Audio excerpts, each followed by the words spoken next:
तर नक्कीच सर्वप्रथम सगळ्यांना मराठी भाषा गौरव दिनाच्या खूप खूप शुभेच्छा। आज सकाळपासून ठाणे शहरात विविध कार्यक्रम आमच्या मनसे शहराच्या वतीने आमचे सर्व पदाधिकारी करतात।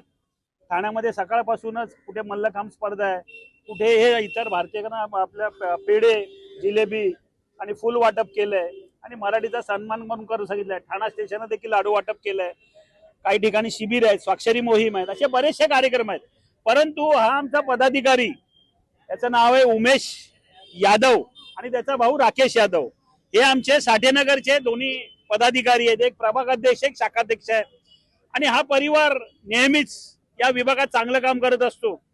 तर यांनी हा कार्यक्रम अरेंज केला होता की ह्यांचे जे सहकारी आहेत, मग ते रिक्षावाले आहेत, काही दुकानदार आहेत, यांना देखील मराठी आलं पाहिजे। बरेचसे तोडकं मोडकं मराठी बोलतात, पण माझ्यासारखं मराठी यावं म्हणून त्यांनी आम्हाला विचारलं होतं। तर त्यामुळे आम्ही हे बाराखडीचं पुस्तक त्यांना बोललो घेऊन ये, त्यांचे क्लासेस घेऊ।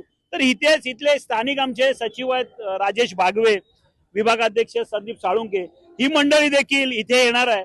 आणि या लोकांना कुठे असं वाटलं की मराठीमध्ये अडचण येते तर ही लोक मदत करतील, परंतु ही मंडळींचंही म्हणणं आहे की आम्हाला मराठी बोलायला काय हरकत नाही, आमचा जन्म इथे झालाय, आम्ही कित्येक वर्ष इथे राहतोय, महाराष्ट्रात राहतोय, मराठीचा मान सन्मान हा केला पाहिजे हे त्यांनाही पटतंय आणि त्यांनी त्याला होकार दिलाय। आणि जी पुस्तकं दिलेत ती बोल नुसती घरी ठेवू नका, तर तुमच्या परिवाराला देखील दाखवा, तुमच्या परिवाराला देखील वाचून जागा। आणि मराठी एवढी काही कठीण नाही, तुमच्या बोलण्यातली भाषा आहे, स्वच्छ भाषा आहे, सुंदर भाषा आहे, तर या भाषेचा तुम्ही सन्मान करावा। तर त्यांनी मान्य केलंय। मी आमच्या उमेश यादवचं कौतुक करतो की अतिशय छान उपक्रम यांनी घेतला। पुस्तक देखील वाटण्यात आलेलं आहे, काय सांगाल? माझं नाव राजू गुप्ता आहे। आपलं मराठी दिवस आहे आजचा दिवस। मराठी सर्वांना यायला पाहिजे, आपल्याला येत नाही ना तर सर्वांना बोलायला पाहिजे की शिका तुम्ही मराठी। लहानपासून इथे नाही, इथे आपल्याला करायचं आहे, धरायचं आहे, म्हणजे काय पण आपल्या इथेच आहे।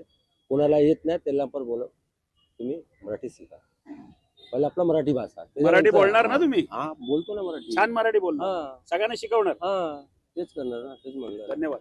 मेरा नाम फ़हीम अहमद है। ये पुस्तक मिला मराठी सीखने के लिए, 4-5 साल से इधर ही काम करते हैं। अभी थोड़ा जरा सीखेंगे मराठी और थोड़ा इज्जत भी करते मराठी। आपको कितना जरूरी लगता है मराठी सीखने? मराठी सीखना मतलब थोड़ा तो अभी सीखेंगे तो अच्छा लगेगा भी।